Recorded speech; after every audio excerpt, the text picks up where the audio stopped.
আসসালামু আলাইকুম প্রিয় ভাই ও বোনেরা, আজ আমরা জেনে নেব নামাজ সম্পন্ন হওয়ার মূল শর্তগুলো।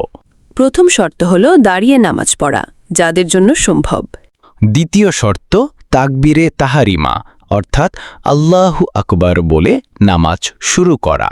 তৃতীয় শর্ত সূরা ফাতিহা তেলাওয়াত করা। চতুর্থ শর্ত রুকুতে যাওয়া। পঞ্চম শর্ত রুকুতে শান্তভাবে স্থির থাকা।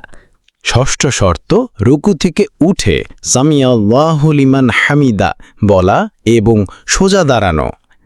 সপ্তম শর্ত দাঁড়িয়ে স্থির থাকা।